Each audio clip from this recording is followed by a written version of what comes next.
Welcome to the Diary of Discovery, the podcast where we delve deep into the human experience of healing and transformation. I'm your host, Jackie Clark, and each week we will sit down with inspiring individuals who have embarked on their own personal journeys of healing and self-discovery. From overcoming trauma to navigating life's challenges, our guests share their raw and honest stories, offering insights, wisdom, and hope to all who tune in. So grab your favorite cup of tea, find a cozy spot, and join us as we uncover the power of resilience, courage, and the pursuit of authenticity. This is the Diary of Discovery. Welcome back to the podcast, everyone. We are so excited to have the wonderful Rachel with us today. So, Rachel, could you tell our listeners who you are and where you are in the world? Okay, so hi Jackie, I'm really pleased to be here. Thank you for inviting me. I'm Rachel Aiken and I am a former teacher, worked in universities in education, turned female founder of the program consultancy, and I currently live in Stamford, UK. I've lived all around the world, so that's why I always say currently. We are planning our next move, so yeah, that's me. I love that. You are a fellow traveler like me, always looking for somewhere new to go. If you could take us back to the beginning, the moment that you realized something needs to give, something needs to change, this is not how life should be, and give us some context. What did that look like for you? Okay, so it's quite interesting when you sent me this question because I was like, oh, I think there's never just one moment. Well, not in my life, there's never just one moment. There's been quite a few kind of turning points. Um, and I think I'd kind of need to explain them for the context then for the healing because there's so many, sometimes I think there's like so many dots that connect later on that when we're on the journey, um, it's so easy to think, why the hell is this happening to me? But then it's only then when you look back that you can say, oh, yeah, okay, I get that now. And I get that. And okay, and I can see where this is leading. So, like, if I go right back to the beginning, because I kind of think this all ties in a weird and wonderful way. So, if I start with education. So the company that I now have, the program consultancy, is focused on improving group online, online programs. And there's a reason for that, which is a turning point later on. But I knew from the age of 4 that I wanted to be a teacher. Like I started school and I was like, I want to do this job. It was all I wanted to do. And it was always in the back of my brain. Whenever anyone asked me when I was little, what do you want to be? It was a teacher. When it was choosing my GCSEs, it was, okay, what options do I need to pick so then I could be a teacher? Say like, and it just went on and on. I think what was quite interesting for me is I grew up in a extremely deprived seaside town. It still is in the UK. When I was 16, it had the highest teenage pregnancy rate in Europe, which is not a claim to fame that any town really wants to have. We had um, TV companies coming and doing documentaries about some of the girls in my school who'd already had babies or who were pregnant, but it was quite normal in like living in that environment. But I knew earlier on, I think from about the age of 12, that the only way that I could get out of the town that I lived in, there were no prospects. Literally, it's a seaside town. It's fine in the summer because there's visitors, there's jobs. But then as soon as then the holidays are over, there's not much else to do. And a lot of parents didn't didn't value education because they couldn't see the value themselves because of the environment that we lived in. There was a lot of um, alcohol abuse, like drug abuse, like that was quite normal. still is. Um, but I knew like from the age of 12, I was like, I need to get out of here. And the only way that I can get out of here is by doing well at school. So that's kind of what I did. Like my parents were great in that they just kind of let me go with what I wanted to do. Although looking back at what, it's just that was just what I was used to. Like I just knew that I just had to get on with things on my own. So I had my first job when I was 12 that paid for like my school uniform when I started secondary school.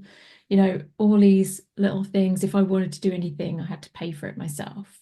Um, and so I've always kind of worked hard. Like, it's just been instilled in me that working is how I then get money to do the things that I want to do. And that's a whole journey in itself, like head wise, like how I've had to think about things later on. Um, and then the biggest turning point, well, the like a catalyst was then my parents got divorced when I was 15. My we moved in with my mum's boyfriend. He wasn't very pleasant. Um, like even though like I achievement wise, it's had to be for me, which is not a bad thing. And that's what I teach my kids now is that the achievements, the accolades, they're for you, they're not for anyone else. I remember going and picking up my GCSE exam results and I had to go and get them early because I was working that day. And my mum was like, "What did you get?" And she was still in bed. And I told her, and she was like, "Oh, well done." And that was it. It was, whereas I had friends who were like, if you get an A, you'll get like 20 quid. And if you get, it was just like totally different. It was for me. Um, and then when I was 17, um, I got kicked out of home because of my mum and this boyfriend who was not very pleasant. That's a whole other story for a whole other day. But I got asked to leave. And that kind of threw me. I'd had an operation six weeks before, and so I wasn't very mobile. I'd had an operation on my foot, and all my mum said is that you need to leave the house because I'm worried what you're going to do.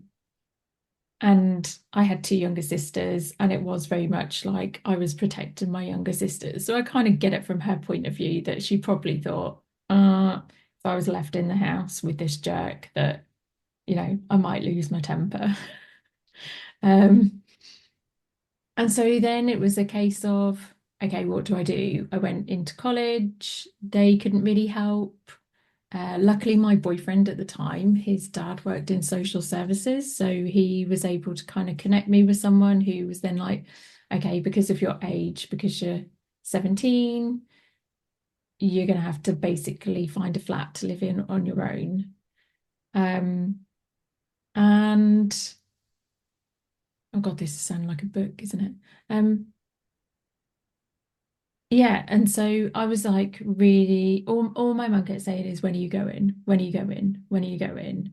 And it was like this is not as easy as anyone thinks it is. Like I was then having because I was in full-time education, it was like these are the benefits that you could get to be able to pay for a flat, to be able to live on. Like they were like you could have £40 for every fortnight, so every 2 weeks that's got to pay for bills and eating. And I was like, oh my God. And I wouldn't be allowed to have a job. And it was like, what the hell? At that point, I had two jobs that I was working, like a Saturday job and an after college job. It's like, okay, this is not how it can work. So then I had an aunt who said that I could go and stay with them and that we were going to try and sort things out with my mum. That didn't work for one reason and another. Um, but I stayed in college and I then had a really good tutor who, at that point, I was like, I was drinking heavily. Oh, I don't think I've told anyone that, but I was drinking heavily and wasn't turning up to classes because I was just a mess. And I had a really good tutor who was like, look, what are we going to do? What's the next steps? She persuaded me to fill in a university application, even though I was adamant I wasn't going to go because how was I going to pay for it? Um, and she said, well, I'll just fill it in case you change your mind. And that actually then got me through the next year. I ended up having to do 3 years because I was ill in my first year. Um, but that got me through knowing that I could then leave. And that whole, like, I need to leave this town to make something of my life kind of kicked in a bit. Um, so that was kind of like turning point number one was then like, okay, if I, it is very much like, I don't know. I feel like I was on a journey and that the universe was directing me all the time to like course correct that this is where you are going. This is where you are going. Yeah, this might not seem right, but this is where the next step.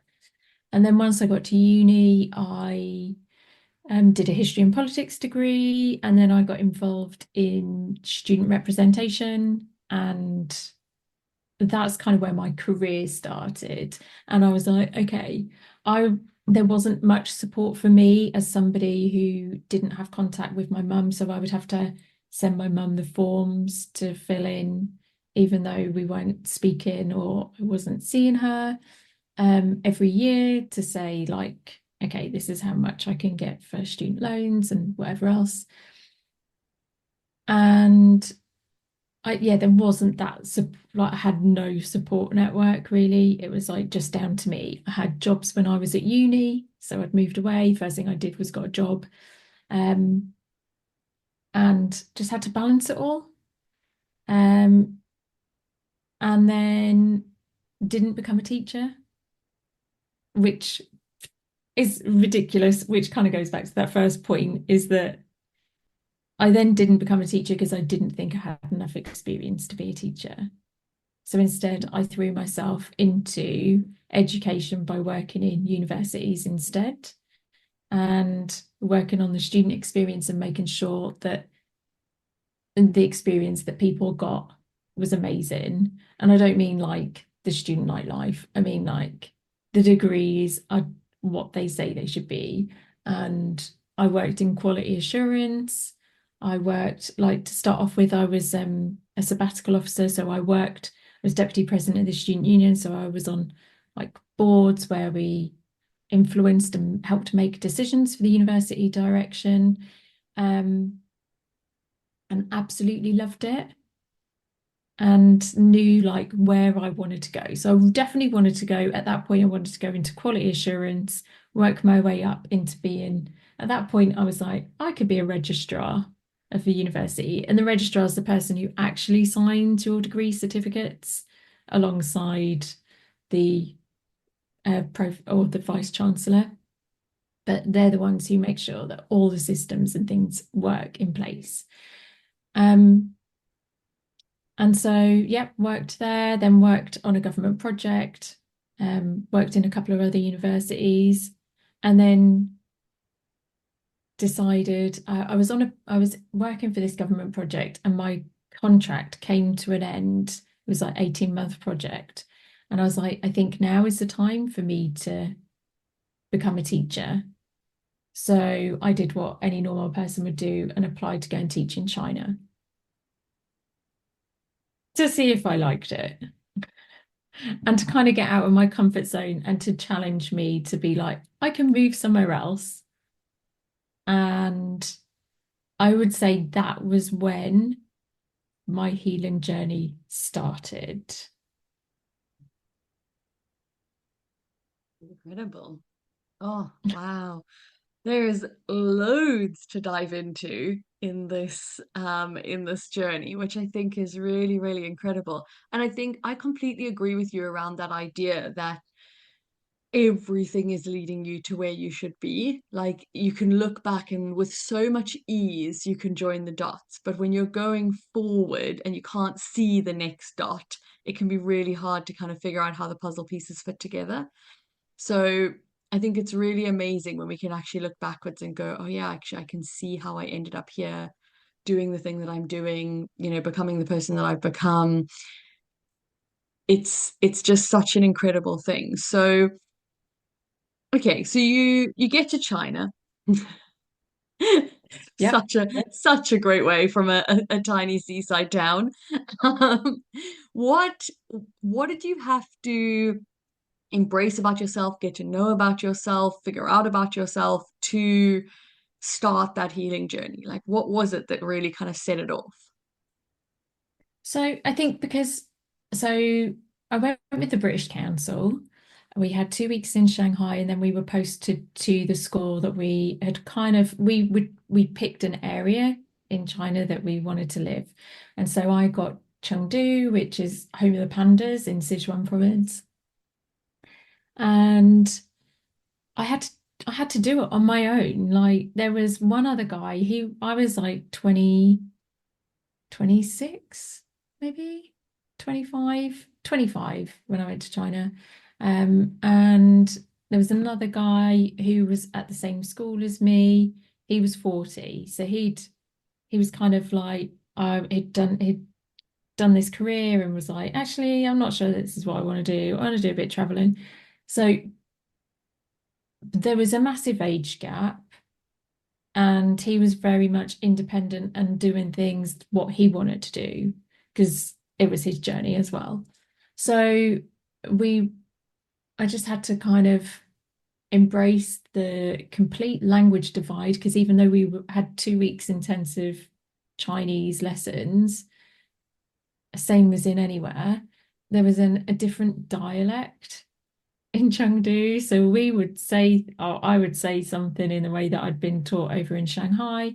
And even though it's Mandarin, the way that you said it was slightly different. But I was in this city of 15 million people, um, and there's about 300 expats at that point in Chengdu. So walking around the city, I would not see another person that looked like me. So I stuck out like a sore thumb, which actually was not a bad thing because it meant it was really safe. Like, who's not going to see the white girl with red curly hair? Like completely different. Um, and I was on my own. Like I was in this big apartment, I was planning lessons, I was doing, and it was really funny because I'd gone with this intention of I want to see if I want to be a teacher. I really threw myself into lesson planning. I was really doing different creative things with these kids. And they were teenagers, so it was not like it was small kids. These were teenagers. Some of them didn't want to have an English lesson. It was like, fair enough. Their books were really out of date. So they had books that had like Gaza in. And it was like, okay, Gaza hasn't played football in a like good 10 years at this point. So I was like having to really bring them up to date. I had to be really careful culturally with what I was teaching them. So I was there at Christmas, and I couldn't teach the reason that we have Christmas, as in like Christianity. It was like, here's a tree and here's some presents. It's all very capitalist. Like that was okay. Like, um, but I was there on my own, so I had loads of time with my own company. And it was about trusting myself and traveling on my own, and it just really made me really think about what I wanted my life to look like. And I know that there is this thing, like sometimes you see it, I guess, on Instagram where people talk about like a quarter life crisis around 25. And I was kind of, it was apt. It was at that time. And it was like, okay, this is what I've been doing for the past few years. What do I really want to do? Where do I want to live? What do I want my life to look like? And it was like, okay, I really love this. I'm really enjoying interacting with these kids. Yes, I definitely want to teach, and I don't care where I live because it's just me and I can live anywhere. Um, and so yeah, I ended up coming back early, um, because the fam so I was still living with my aunt and uncle. And that was actually a really toxic relationship, and I can only see that looking back. I was very much blackmailed into coming home early. So I was meant to be there a year, and I came back after 6 months because I was made to feel guilty. Like it was everything. It was always like being made to feel guilty. Um, so it was almost like I owed them something. Um, and actually now, with having conversations with my mum and my dad, they very much cut me off from any relationship building and repairing that I could have done with my mum and dad as a teenager, but that didn't happen. Um, and so I came back and it was like, okay, this is what I'm going to do. And I found myself another job. I moved in with a couple of friends who were doing up a house. And then as soon as I then took some time off, luckily I had a few friends who were teachers. So I got my teacher experience down. So then when the applications opened for teacher training, I already had that and I had the names and I've done a certain amount of hours and whatever else, like observing in classrooms and whatever. Um, and I think I got to the point where it's just like, I've just got to do this for me. I've got to stop worrying about everyone else because it's my life. And yeah, this is the direction that I'm going. So I came back, applied for teacher training. I was so, I was so not determined, so convinced that I was going to get a place at the University of Sussex. It was the best place to do history teaching at the time, that I then got a maternity leave job at the University of Sussex. So then I could move down to Brighton and live in Brighton and create a base before I started teacher training. And this was 9 months before. So it was 9 months before it started. I'd moved to Brighton, then put my application in, and then got accepted after that Christmas, and then started in the September. But yeah, I was just so I just like was so like I'm going to make this happen, like almost like I'm going to show the universe that I'm so in on this, that I trust the universe is going to make this happen for me. So I'm moving. Because then my second option was Leeds, and it was like, oh my God, that's going to be a massive like move from Brighton to Leeds. Um, so yeah, so I started my teacher training, um, and that's where I met my husband. He was on the same course as me. Um, and then that was really where everything really started. So qualified as a teacher, got my first job, realized that I wanted to work in challenging schools because that was the school environment that I'd grown up in, and that's where I felt I could make a difference. Within a year, I became a head of department, um, and was training newly qualified teachers. We'd had Ofsted in, I'd been rated outstanding by Ofsted when they came in. So everything was going really well. And then this sounds really bad. And then my husband proposed, and that spiraled me into a depression, not because I didn't want to marry him, but because of the situation with my family. The idea of getting married and then brought up, this is not how I thought a wedding was going to look like. My aunt and uncle offered to pay for some of the wedding with the proviso that I couldn't invite any of my family, which then didn't happen. So it meant that I had to really stand on my own 2 feet, and we had to say to them, this is the wedding we're having. We're going to have it like this. We don't need your money. You're not having any part in it. You're invited, but I'm also inviting these people. And yeah, so then I was diagnosed with depression and then had to wait a year for some therapy. So we'd already got married in that time. And but it was okay. It wasn't like I was still, because I was so into my work at that point. I totally was totally fine with it because it was almost like, okay, I can deal with this. Like I know how I'm feeling. I think I had some online, like on a telephone therapy where I was talking to someone, and then they suggested that I had CBT, but I had to wait a year. And I was like, okay, that's fine. I can get through this. I've got through so many things before. This is just another challenge. And actually, by the time I got the CBT, it couldn't have come at a better time because it was a year later and I just found out I was pregnant with my daughter. And I remember walking in and she said, "Why are you here?" And I said, "Well, I feel like I kind of dealt with the depression, but now I'm here. I don't want to be the type of mum my mum was." And that then took me in a whole other direction.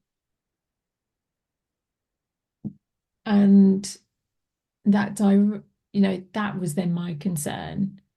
Okay, how am I going to show up as a mum? Because I don't want to be in the same situation. I don't want to be that kind of mum. And she said to me straight away, "I can tell you now that you won't." And I was like, "Why?" And she said, "Because you've come in and said that." And so that then led to a whole other healing journey. So I've got the career that I wanted. I'm back on, like I'm fine with that. And now it's like, okay, personal life then kind of kicks in and throws me in another direction. It's so incredible, isn't it? I find it's always that way when you are going on a healing journey. It's almost like we can only cope with so much at a time, and it all lands at the time when we're able to cope with it. It all, we only finally start looking at the things when we're ready to deal with them. And even though sometimes when they happen, we might not feel 100% ready, we definitely are. We definitely have the ability and the capability because our nervous systems wouldn't let us open up things that we weren't ready to deal with. It's literally the protection system that's built into our bodies and has been working for billions of years. Like it's such an incredible system. So it doesn't surprise me that it kind of came in these phases as you were going through life. And, it was kind of like, oh yeah, we've ticked off this and then this thing happened and then we've ticked off that and then this thing happened. And like it's so interesting to kind of see that like pattern through the process. But I guess my question from everything that you've said so far, it sounds like you had incredible resilience and incredible like positivity in the fact that you would always figure it out and that sort of like trust in yourself that things would always be okay. Were there moments along the way where you just thought like this is way too hard? Like I don't want to do this anymore. Yeah. So I think so what was then quite interesting was then my husband got a job in Hong Kong. So we moved to Hong Kong when I was 25 weeks pregnant.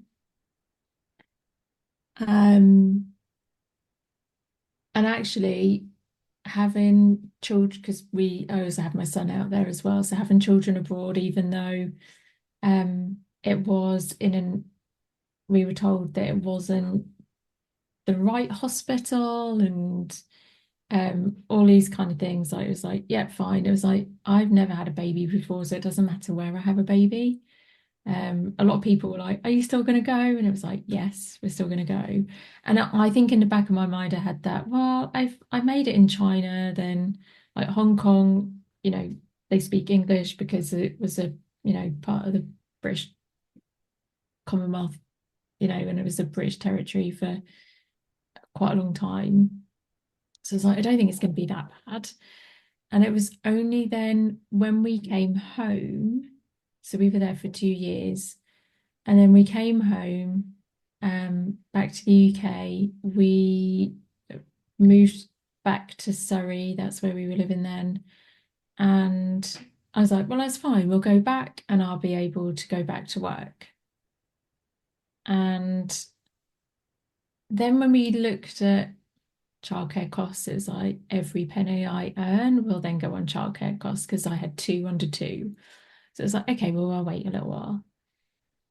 And then we moved again a year later into a really good job. We moved into a boarding school for my husband, and I got a part-time job working there. It was only like a couple of days a week. And I was like, yeah, this is fine. I can do this. We kind of balanced it. And then I was like, right, okay, I think it's time for me to go back full time. So my daughter was 4, my son was 3. They would both be at the school because you could join the school at the age of 3. And I went back. Well, I applied for jobs, and first of all, I kind of forgotten about this, that I got offered the job in like the March, and then I remember being really devastated. And I remember like crying on the phone to my mum and being like, I don't know how I can do this and be a good mum. I think everything's going to implode. Then I got quite poorly. And then it was like, it's fine, I can manage this. And started school in the September. And I was like, this is really good. The kids are at school, I'm back to work. And I was just exhausted. And then the kids were getting sick because, they're 3 and 4 and they pick up everything. So we had no family around us. And I was then having to ring in and say, I can't come in because my daughter's not very well. I felt really rubbish because I was like, I'm letting my kids down, but I'm also letting the kids that I'm teaching down. And it was just, and I remember that was absolutely fine. And then the head of department had recently been promoted. And I remember her coming in and asking if I wanted the job as head of department. And I came back home and I said to Jamie, my husband, burst into tears, and he said, what's wrong? And I said, they've offered me the head of department job. And he was like, that's really good, isn't it? And I was like, no, because I can't do it. I can't give what I need to that job and be the type of mum that I need to be. Um, I had 2 days of just like crying. And that's when I realized I couldn't be a teacher at all. So they offered me this job, and then like I went in and handed in my notice, and they were like, what the hell? That, Like that doesn't that happen, does is, it? yeah, that is a an opposite reaction to what I think they were hoping for. Yeah, exactly. Because they had like a couple of NQTs, and I was really supporting and helping them, and it was like I can't do this. I can't do either job very well. And I was like, and actually I was really lucky. Like my first teaching job, the head teacher who I had, she had taken a good 15-year career break to have her children and then went back and had worked her way up. So I was like, this is possible. But then I was like, but this is what I really want to do. And it was awful. And I had then to work a whole half term's notice, with other people being annoyed that I was leaving, but also knowing that I was leaving. Um, and almost, yeah, and kind of like grieving that I was leaving the career that I really wanted to do. And I think that's taken a long time. I think I've only made my peace with that in the past year. And that was 6 years ago. It's 2017 when I handed in my notice. And so I think even though I've set, I then went into the online space and, started off there and, and created what I have now, I've almost been in this like element of grief because there was this idea. I was like, well, okay, I'll start an online business because I've seen other people who've done it. I can do that. I don't know what it'll be in, but I've got all these skills. I'll find something. And if it doesn't work, I'll just go back into teaching. But also knowing in the back of my head that doesn't work for us as a family, and it doesn't work for me as a mum. I'm not, there was a point where I'd applied for a job, and my husband, we would have swapped roles, and he would have stayed at home with the kids, and I would have worked. And even then, I think I would have still felt really guilty that I wasn't around. And it's this I need to be the mum. And it's like built into me, like I need to be around. I think And as well there's a societal pressure around that, definitely, yeah, around the way that society sees how women should behave and that women should be, at home being the mum, doing all the things. But then I think because of your start in life and because of your family dynamic, you'd probably lay it on even more, even more strongly. Actually, I have to be this person and this is how I have to show up. And, I don't want to like fall into that same pattern of my own childhood, and I don't want to, that for my children. And there is there's such a power in healing trauma from your childhood before you have children, like before you get into those places, because it is so hard once you are there and something's triggered. And even if it doesn't make logical sense, and as you said, like your husband would have swapped positions with you, it's not like you were being like trapped into this role or forced into this role or anything like that. You were like very happily just walking in, going, this is what I need to do, and this is who I need to be, and how I need to show up. So it's a really interesting thing, I think. And that idea of like grieving the career you thought you would have, I think a lot of people don't give enough recognition to the fact that we grieve all sorts of things. We don't just grieve people. We don't just grieve, a physical being of someone who is no longer there. There is grief of, you hear people who like are athletes and then they get injured and then they're grieving the thing that they can't do anymore. Or, people who like yourself had this whole career in mind and then suddenly they can no longer do that career, or it doesn't fit into the world that they've created. And it's exactly the same grief cycle, like it's exactly the same thing that you have to go through, but it's just less recognized and less accepted that actually you are going to go through it and things are going to be hard. And it's really amazing to actually have you say that and recognize that, because I think people need to recognize that more as they go through this process of healing, that there's always an element of grief. There's always an element of grieving the person you thought you would be, the life you thought you would have, the partner you thought you would have, whatever that situation looks like, there's always that element. And you kind of touched on the fact that you moved into the online space, and that was kind of the next step of the journey for you. But I always find it interesting to ask people like how you actually found that purpose of doing what you do now, and how like that became the work for you. And it sounds like, there's an element of you taking all of your skills and all the stuff you're really, really good at, but then also an element of you really thinking about like how can I show up as that mom and really build something around my life. Would you kind of agree with that? yeah, definitely. So I think when I went into the online space, it was just the idea of I can work from home. It doesn't matter what I do.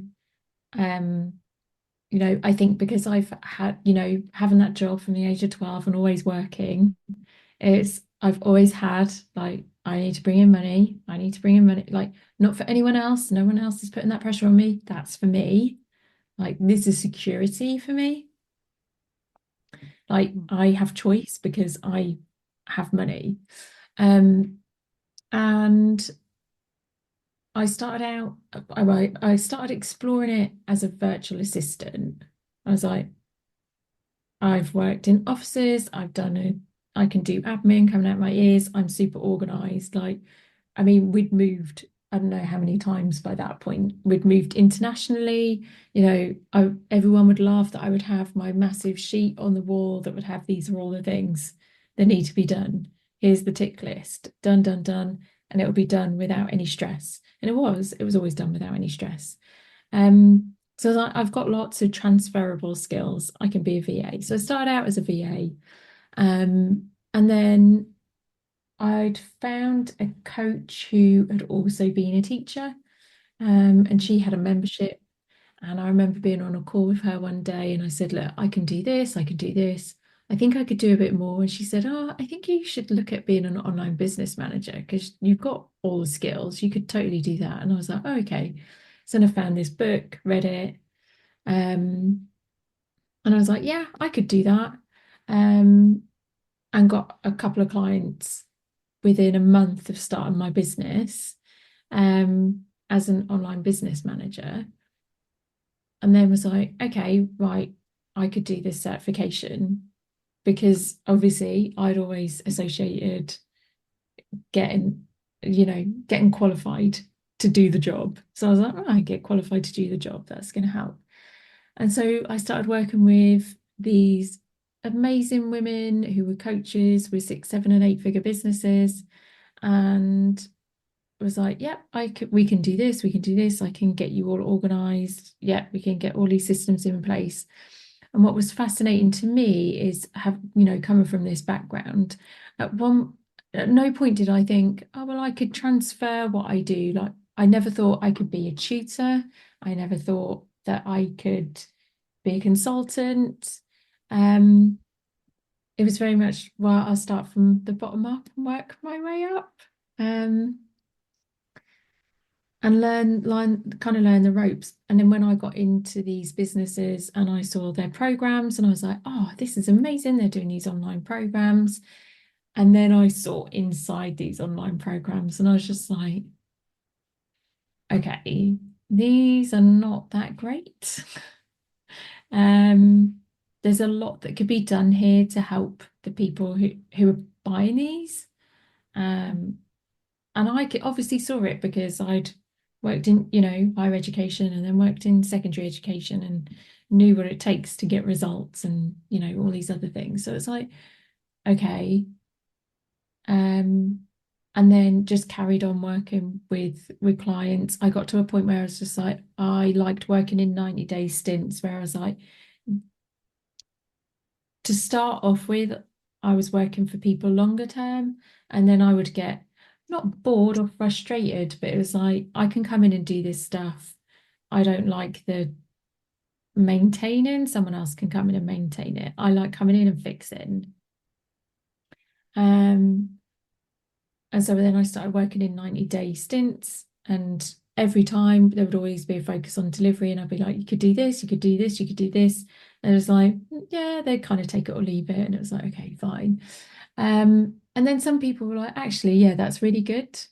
Can we do a little bit more of that? So we did. Um, and then it got to 2021. So I just had COVID in the November 2020. Oh my God, I even had a call. I had a sales call with someone when I had COVID, to then do what was going to be my last OBM stint. And I was working with this woman. We started after Christmas and like looked at her like the delivery and I was like, you could do so much more with this. And then she decided that she was going to kind of pivot away anyway. But I was like, there was just something in me that was like, this is what you need to do. And I was like looking, and there was people who were instructional designers and things like that, but there's no one who could actually go in and look at an existing program and improve it. And so, yeah, kind of 2021, I then started to kind of look at this a little bit more. And then I started to look at the market because, I had a coach who was like, you have to look at what's already there before you can start doing something different. So then I started looking at helping people create their first group program, but then I was competing with all these programs. There's a gazillion of them. So it's only been the last year, um, probably a year and a half. So 2023, I had just stopped working with one of my coaches and was like, I now need to do something different and I need to stand on my own 2 feet. I need to do this without a coach telling me what to do. So I think I spent the whole of last year. I went on a retreat. I did quite a few networking events. Um, not for growing my business. I have like a couple of coaching clients that I've had for years. And it was more a journey to recognize my own expertise and trust my own intuition. I feel that's where I've been in the past year, and like 2023, first half of 2024 is about trusting myself. I've had therapy in that time. I've had hypnotherapy in that time to really think, okay, if I really want to make a go of something, I knew that there's this block, like in this balance of being a mum, like I didn't want to be the person that's going to be sitting here all day, all night, totally consumed. Like there's friends I know who are like, the house is a tip, the washing up hasn't been done, the washing hasn't been done. Like I can't operate like that. It's very much family first, business second. Um, and so yeah, so that's where I am now, where then it's like, okay, when I looked and I was like, no one else is doing this, I think that journey for the past year and a half has been about trusting myself enough to go first, to be brave enough to do something different. Does that make sense? Oh, yes. Oh, yes. 100%. I think it's so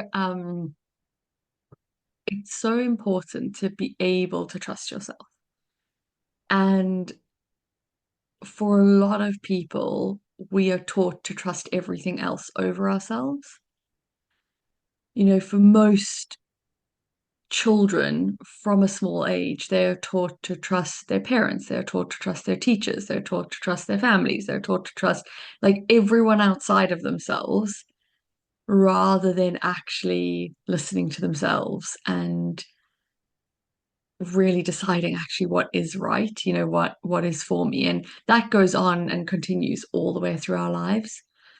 And I can massively relate to this. I remember when I started my healing journey, one of the first coaches that I worked with literally said to me, like, I want to like challenge you to spend, I think it was like 5 minutes a day, like it was the tiniest amount of time doing something that you really love.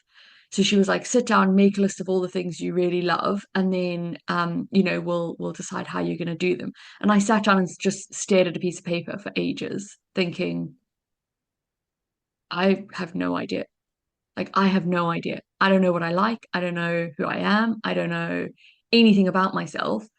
All I know is that when somebody says we should do this, I say yes. That's all I do. And there was such a disconnect of being able to trust who I was and where I was going in life and what I actually enjoyed doing. And so many like lack of boundaries to be able to say, actually, no, I don't like that. And I don't want to do that. And, that's not how I want to spend my time or not where I want to live or not the place I want to go or, whatever it was. Because it was just so much easier to just trust everybody else knew what was best for me. And it's such an empowering thing when you actually sit back and you go, actually, I know what's best for me. And even if I don't, it's better that I make the decision than I leave it up to everyone else, like every single time. So that idea of spending that time really getting to know yourself and really trusting that it was safe enough for you to go first and for you to step out into that space and say, actually, this is what I do and this is, what I'm going to create in the world. It's such an interesting thing in marketing where they say, if there's loads of other people doing the thing that you want to do, it's great because it means that there's a market for it. But just because there's nobody else doing the thing you want to do doesn't mean that there isn't a market for it. It could just mean that Yeah, nobody's it yet. exactly. And I think there's this quote, I don't know who said it, but I keep hearing it and seeing it a lot at the moment, which is what's meant for you won't pass you by. And I had this seed in my head in 2021 that this is what I could do. And then my mind led me too much of, like we were saying with coaches and stuff of like, well, you need to do what's already there. And in the back of my mind, it was always like, no, this is it, this is it. Mm. And I had to do that work to be able to go, if I want to lead this and market this, then I've got to be not completely healed because that's never going to happen. Um, but I've got to be firm in myself and confident enough in myself to be able to then go, yeah, this is the path. And so actually what is ridiculous is I feel that it's given me a whole level of freedom that I used to have. That freedom, like when I decided to move to Brighton because I'm going to apply for teacher training there, I'm like, well, if this is the first time that anyone's done this, then I can do the marketing how I want to do it. And I can run this how I want to do it. And I can try this and I can try this and I can do it how I want. And what I thought would actually be constricting is now actually like a different level of freedom of, well, I'm going to try this. And it's actually then given me the confidence to be like, well, if this is new and this is the first time anyone's done this, or, in this way, then I can do it how I want and I can borrow ideas from other places, but no one can actually say you've got to do this, this, this, and this. It's like I can take this, I can take this, I can take this, and I can try it and then see how if that works. And I it's love that. yeah, it's a different feeling because I'm like, actually, then it means that I can trust myself because no one can tell me what to do because they don't know. Oh yeah, 100%. I think that's such a good way of looking at it. And one of the things I always ask people is for advice. So if somebody was going through this kind of similar journey, or, I think specifically I want to ask around that idea of like, if somebody's trying to lean into that place of trusting themselves more, of becoming more comfortable and confident in who they are as they go on this healing journey, what would your advice be for them? How do they go about that? So one of the things that I've done is I've kind of gone back in time and thought about myself at certain points. Mhm. So there's a certain point, like particularly when I came back from China, and I remember coming back and I was like, this is what I was going to do, this is what I'm going to build. And I was so certain. And it was like, okay, so how did I dress? How did I look? What did I spend my time doing? Like, who was that person? And it was like, okay, and it was because I'd had that freedom. I'd had 6 months of being on my own, probably getting to know myself then. To then I'm almost on this, it's almost like an identical journey. Mm. And that it's like, okay, that's what I was certain, like this is the idea, and this is how I then create it, and this is who I need to be to do that. And that's what I've then taken. And it's like I've taken that to then go, okay, even small things like going on the retreat last year meant that I had to travel on my own for the first time without the kids or my husband, like abroad on a plane. And I hadn't done that in quite a while, like definitely I hadn't done it since COVID. And just that was like an act of, oh, it was a reminder that I could do these things. And I think that's what it is. It's like the reminders of this is what I can wear. This is what I can, these are the things I can do. These are the things that I liked doing with my time, like what was important to me. And then looking at it and then going, okay, so my life is different now because I have children and I have my husband. So what does that look like now? If I take those things, what does that look like now? And I think it was just, if you're on that journey, it's looking at, okay, I think when we were talking about grief, it's like it's okay to then be sad that you're not following that journey that you were so predetermined that you were going to follow. Because actually now my life is much better. Like I've had health problems for such a long time, but then since I've had my business, I've then looked outside. I've done the research and I've looked outside of like normal medicine to say, okay, what could this be? Where does that fit? Okay, so now I have the time to be able to ensure that I'm getting the rest that I need to have so then I don't make myself ill. So it's all those things. It's like, what was I passionate about? What did I love? Looking back, it was things like I didn't have a TV, so I never watched TV. I read or I was listening to music. Um, I would go out and I would go to like live music events. So now like next year I've got like concert tickets booked up. I went to a concert with my dad and my sister last week. It's all those things. It's like, what are all those little things that I love and that make me me? That's a me that's not just a mum.